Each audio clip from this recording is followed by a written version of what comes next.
অবশেষে হুমায়ূন আহমেদের দ্বিতীয় স্ত্রী শিলার বান্ধবী আসিফ নজরুলের শাশুড়ি মেহের আফরোজ শাওন গ্রেফতার হলেন। আমাদের ঢাকা মহানগর ডিবির পক্ষ থেকে বলা হয়েছে রাষ্ট্রের বিরুদ্ধে ষড়যন্ত্রের অভিযোগে তাকে গ্রেফতার করা হয়েছে। আগামীকালকে তাকে আদালতে তোলা হবে, তার আগে ডিবি কার্যালয়ে তাকে জিজ্ঞাসাবাদ করা হবে। তবে কয়েকটি সূত্রের বরাতে যে খবর পেয়েছি, শাওনের বিরুদ্ধে রাষ্ট্রের যে ষড়যন্ত্রের অভিযোগ পাওয়া গেছে সেটা খুবই ভয়াবহ ব্যাপার।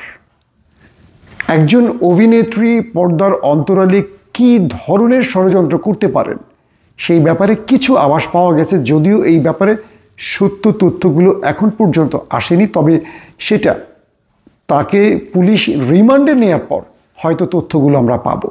তবে যে তথ্যগুলো ইতিমধ্যে পেয়েছি, একটি দেশের গোয়েন্দা বাহিনীর সঙ্গে বা এজেন্সির সঙ্গে শাওন কাজ করেছেন। রাষ্ট্রের ভেতরে কিভাবে ষড়যন্ত্র করেছেন সেই জিনিসগুলোর কিছু আলামত পেয়েছে আমাদের আইনশৃঙ্খলা বাহিনী। সূত্রগুলো বলছে বাংলাদেশের বেশ কজন অভিনেত্রীকে দিয়ে একটি হানি ট্র্যাপের ব্যবস্থা করেছিলেন শাওন, এবং সেই দেশটির ইন্টেলিজেন্স শাওনকে দিয়ে এই রাষ্ট্রের বিরুদ্ধে, সরকারের বিরুদ্ধে কাজ করছিলেন। এবং শাওন আওয়ামী লীগের হয়ে, সেই পক্ষের হয়ে কাজ করছিলেন। তিনি বাস করছেন বাংলাদেশে আর ষড়যন্ত্র করছেন বাংলাদেশের বিরুদ্ধে। এতদিন পর্যন্ত শাওনকে কিচ্ছু করা হয়নি। যখন আমরা দেখলাম প্রফেসর ইউনূস সরকার একটা টালমাটাল অবস্থায় এই দেশটাকে রক্ষায় কাজ করছিলেন, আমাদের ছাত্র জনতা প্রতিদিনই কোনো না কোনো আন্দোলন দমাতে মাঠে কাজ করছেন, তখন শাওন এবং তথাকথিত কিছু সাংবাদিক, কিছু সুশীল, কিছু অভিনেতা অভিনেত্রী দেশে বিদেশে বসে রাষ্ট্রের বিরুদ্ধে ষড়যন্ত্র করছে, এবং তাদের সবার উপরে ছিলেন এই শাওন। এর আগে আসিফ নজরুলের তালাকপ্রাপ্ত স্ত্রী, তার ব্যাপারেও অভিযোগ এসেছিল, রোকেয়া প্রাসী যার নাম, তিনি এই ধানমন্ডিতে এসে একটা বড় রকম ষড়যন্ত্র করতে চেয়েছিলেন। জনগণ তাকে প্রতিহত করেছিল, তখনও আমরা দেখেছি কিছু সুশীল তার পক্ষে দাঁড়িয়েছিল। এরপর তিনি গ্রেফতার হয়ে যেতে পারেন এই আশঙ্কায় পালিয়ে যান।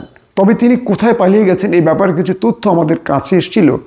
আমাদের আইন উপদেষ্টা আসিফ নজরুলের বাসায় তিনি সাহায্য চেয়েছিলেন এবং একটি রাত বা একাধিক রাত সেখানে অবস্থান করেন। অর্থাৎ আইন শৃঙ্খলা বাহিনীর হাত থেকে বাঁচার জন্য তিনি গোপনে সেখানে আশ্রয় নিয়েছেন, এমন অভিযোগ তার বিরুদ্ধে উঠেছে। যদিও এই ব্যাপারে আইন উপদেষ্টা আসিফ নজরুল কোনো বক্তব্য দেননি। এবার শাওন ফেঁসে গেলেন।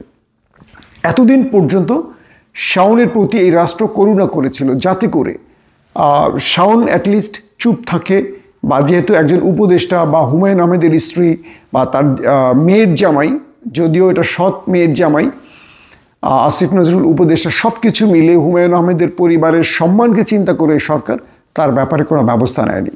কিন্তু শাওন আওয়ামী লীগের হয়ে এত বেশি দালালি করছিল, এত বেশি ষড়যন্ত্র করছিল যে সরকার শেষ পর্যন্ত তাকে গ্রেফতার করতে বাধ্য হয়, কারণ এই রাষ্ট্রের নিরাপত্তা সবার আগে।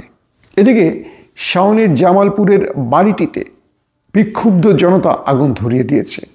জামালপুরের পুলিশ কর্তৃপক্ষ, থানা থেকে যে তথ্যটি পাওয়া গেছে যে সেখানে বিক্ষুব্ধ জনতা আগুন ধরিয়ে দিয়েছে, কারণ শাওনের যেই অতিরিক্ত রাষ্ট্রের বিরুদ্ধে ষড়যন্ত্রের যে বিষয়গুলো বা সোশ্যাল মিডিয়াতে প্রকাশ্যে এই রাষ্ট্রের বিরুদ্ধে তিনি যেভাবে বিষোদ্গার করছিলেন, এগুলো ছাত্র জনতা মেনে নিতে পারেনি, যার কারণে তার জামালপুরের বাড়িতে আগুন ধরিয়ে দিয়েছে।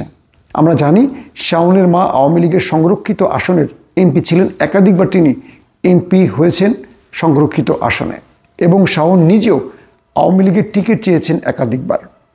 এবার শেখ হাসিনার জন্য তিনি মাঠে নেমেছেন, ওপারের প্রেসক্রিপশনে দেশের মধ্যে বড় রকম ষড়যন্ত্র করতে চেয়েছেন।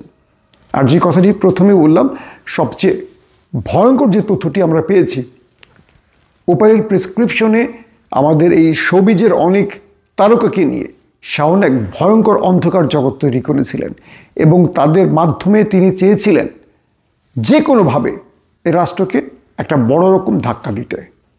এখন পুলিশ কর্তৃপক্ষকে বলবো বা আমাদের আইন শৃঙ্খলা বাহিনীকে বলবো যে শাওনের বিরুদ্ধে যে অভিযোগগুলো উঠে এসছে বা যে তথ্যগুলো ইতিমধ্যে গোয়েন্দারা পেয়েছে, এটা যেন কোনোভাবে মানে এখান থেকে তাকে রক্ষা করা না হয়।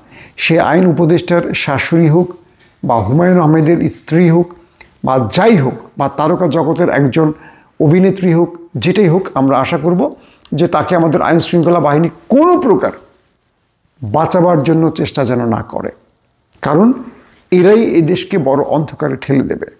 আমরা দেখেছি ধানমন্ডি ৩২-এ ছাত্র জনতার বুলডোজার অভিযানের আগ পর্যন্ত আওয়ামী লীগ বিভিন্ন ছুতো এই রাষ্ট্রের মধ্যে একটা অরাজকতা বা অস্থিতিশীল পরিবেশ তৈরিতে চেষ্টা করেছে।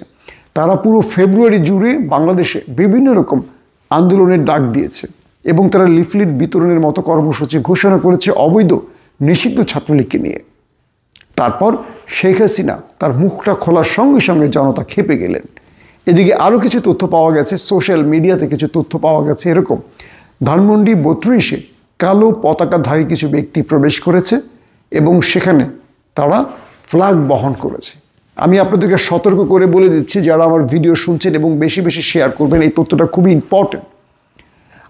আমি যখন মিজানুর রহমান আজহারির ওয়াজ মাহফিলে গিয়েছিলাম যশোরে, তখন আমি দেখেছিলাম যে বারবারই মাইকে বলা হয়েছে এবং ভলেন্টিয়াররা হ্যান্ড মাইকে ঘোষণা দিয়েছেন যে কোনো কালো পতাকা নিয়ে কেউ প্রবেশ করবেন না। কালো পতাকা হলো আইএসআই, দুঃখিত, আইএস যেটাকে আমরা বলি দায়েশ বা আইএস, সেই সন্ত্রাসী সংগঠনের প্রতীক।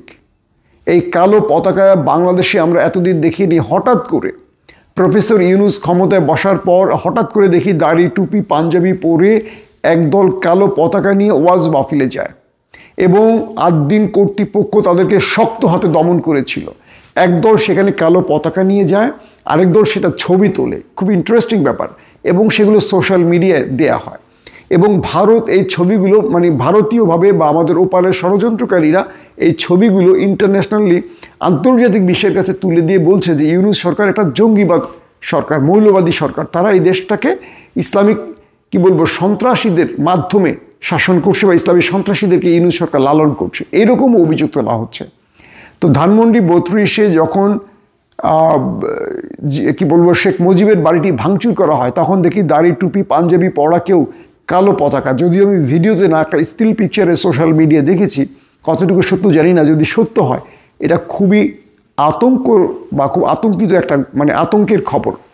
আবারও বলছি, যারা ছাত্র জনতা রয়েছেন, দেশপ্রেমিক জনতা রয়েছেন, যখনই দেখবেন কালো পতাকা নিয়ে কেউ আসছে, তাকে আগে ধরবেন, তাকে উত্তম মাধ্যম দেবেন, পুলিশে হ্যান্ডওভার করবেন। আবারও বলছি, পুলিশে হ্যান্ডওভার করবেন। এরা এই দেশটাকে জঙ্গিবাদ বা মৌলবাদ বা ইসলামিক সন্ত্রাসীর বাংলাদেশ রূপ দিতে চায় আন্তর্জাতিকভাবে। এই কাজটি করছে আমাদের দেশের বিরুদ্ধে যারা ষড়যন্ত্র করছে, শত্রুরা। ধানমন্ডি ৩২ বলেন, সারা বাংলাদেশের আওয়ামী লীগের নেতাদের বাড়ি বলেন, যেখানেই আক্রমণ হয়েছে সব জায়গাতে আক্রমণ করেছে দেশপ্রেমিক ছাত্র জনতা, কোনো সন্ত্রাসী বা মৌলবাদীরা না। এই গেমটাকে অন্যদিকে নিতে চায়। ইতিমধ্যে অনেকে সোশ্যাল মিডিয়ায় এই ছবিটাকে দিয়েই ভাইরাল করছে যে ইউনূস সরকার বাংলাদেশটাকে জঙ্গিবাদের রাষ্ট্র বানিয়েছে, তার মানে তাদের মিশন শুরু হয়েছে। আবারও বলছি, এই ছবিগুলো একদল পতাকা বহন করছে, কালো পতাকার মধ্যে লা ইলাহা ইল্লাল্লাহ লেখা, আরেক দল সেটাকে ছবি তুলছে এবং সেটাকে নিয়ে তারা এই ষড়যন্ত্র করছে। এই ষড়যন্ত্র আপনাদের রুখে দিতে হবে। আপনাদের দায়িত্ব অনেক, আমাদের দায়িত্ব অনেক, আমাদের সবার দায়িত্ব অনেক। এই রাষ্ট্র একটা ভয়াবহ পরিস্থিতি মোকাবেলা করছে, সবাইকে সজাগ রাখতে হবে, সজাগ থাকতে হবে। যারা এই কাজগুলো করবে দ্রুত নিকটস্থ থানাকে জানাবেন যে কারা কালো পতাকা বহন করছে, তাদেরকে ধরে উত্তম মাধ্যম দিয়ে পুলিশে হ্যান্ডওভার করবেন। এরা সবাই ওপারের প্রেসক্রিপশনে চলছে। আপনারা অবশ্যই এই ব্যাপারে অ্যালার্ট থাকবেন। দর্শক, আমরা বলছি যে আমরা একটা ক্রুশিয়াল টাইম পার করছি। শাওন শুধু নয়, আরও বহু ব্যক্তি আছে যারা এই ষড়যন্ত্রে লিপ্ত হয়েছে, রাষ্ট্রের বিরুদ্ধে ষড়যন্ত্র করছে। আমরা একটা ভয়াবহ টাইম পার করছি, তাই বলছি সর্বোচ্চ সতর্ক থাকবেন। আমাদেরকে কোনোভাবে বিদেশি চক্রান্তে পা দেওয়া যাবে না, আমাদের কোনোভাবে অনৈক্যের মধ্যে প্রবেশ করা যাবে না। বিএনপি জামাতের অনেক দায়িত্ব আছে। আপনারা নির্বাচন করে চিৎকার না করে এক প্ল্যাটফর্মে আসেন। এই রাষ্ট্রে নির্বাচন হবে অবশ্যই যদি রাষ্ট্র টিকে থাকে, নতুবা ফ্যাসিস্ট হাসিনা এই দেশে প্রবেশ করলে আপনারা কেউ বাঁচবেন না। কেউ বাঁচবেন না। অতএব সর্বোচ্চ সতর্ক থাকবেন কালো পতাকার ব্যাপারে। অতএব সর্বোচ্চ সতর্ক থাকবেন শাওনদের মতো এই দুষ্ট নারীদের ব্যাপারে, যারা এই রাষ্ট্রকে বিপদগ্রস্ত করতে চায়, যারা এই রাষ্ট্রের বিরুদ্ধে ষড়যন্ত্র করতে চায়। এই দেশ মুসলমানদের দেশ, এই দেশ হিন্দুদের দেশ, এই দেশ খ্রিস্টান বৌদ্ধ সবার মিলে দেশ। এটা কোনো একক ধর্মের দেশ নয়। আমরা সবাই মিলেমিশে আছি, থাকবো, এটাই আমাদের ঐতিহ্য। অতএব সকল ষড়যন্ত্র একজোট হয়ে আমরা মোকাবেলা করব। ধন্যবাদ।